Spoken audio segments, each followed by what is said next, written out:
normally I don't do slices of stuff, but let me see if I can grab this right here.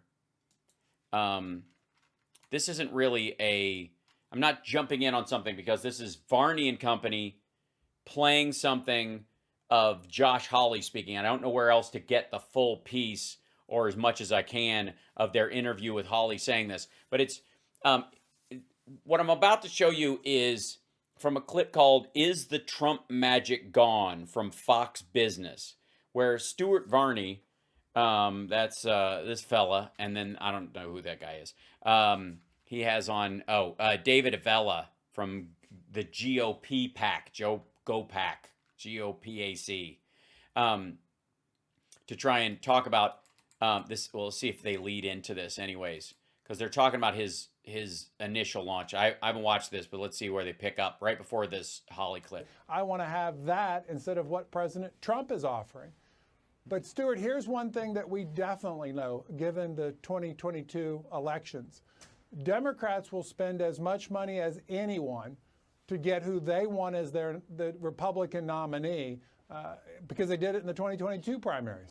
I see. So what he's telling Stuart Varney on Fox Business is that Democrats are going to spend a shit ton of money to guarantee that Trump is the nominee because he's the easiest to take down. We're trying to fuck them by just, I guess, feeding them their drug of choice. Yeah.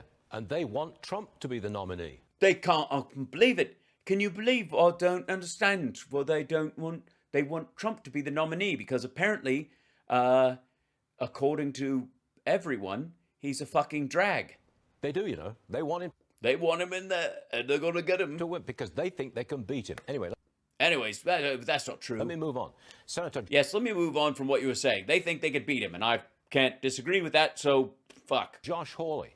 He says the midterms were a funeral for the Republican Party. Watch this. Oh, my God. He said what? Look at the womp-womp face on this guy. He's kind of, it looks like Cameron from Ferris Bueller all grown up. When Cameron was in Egypt's land, let my Cameron go. I think that this election was the funeral for the Republican Party as we know it. The Republican Party, as we have known it, is dead.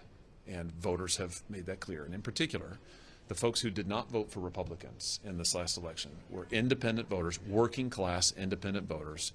Who thought people who would like raise their fists to insurrectionists were a bridge too far. Folks who voted for President Obama once upon a time, folks who then voted for President Trump but stayed home this time. We are not a majority party unless we can appeal to those voters. David, it looks... And you don't. And you won't. To me, like the senator wants a changing of the guard. He wants a new generation in politics. What do you think? Since he's one of the young guys, I think he thinks it's going to be him. We need to put leaders up who focus on Americans' private or personal and economic security. Oh, they want to focus on Americans' private security, on the security of their privates. Stuart, and the senator saw certainly results that were discouraging. What he didn't focus on were the fact that in Republican states, we gained ground.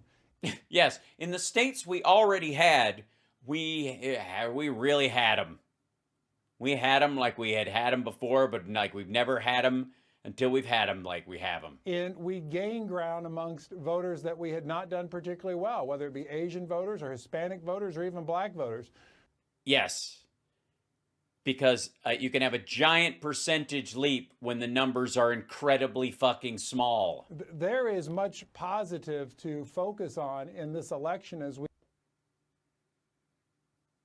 get ready for 2024. And seriously, for Republicans who think we're dead, go become an independent. There's no reason. Yeah, fuck off. This guy is the Lanny Walnuts of Stuart Varney's deep bench crowd. Yeah, fuck them. If you don't like what the Republicans do, wank, wank. To stay in the Republican Party if you think it's a dead party. Yeah, you piece of shit. But there is much to focus on for 2024. This seems to be a repeating chorus amongst the Republicans. Is it just me? I'm going with these folks are like they really have broke it to the point where there's no other direction. There's just like tell them to fuck off.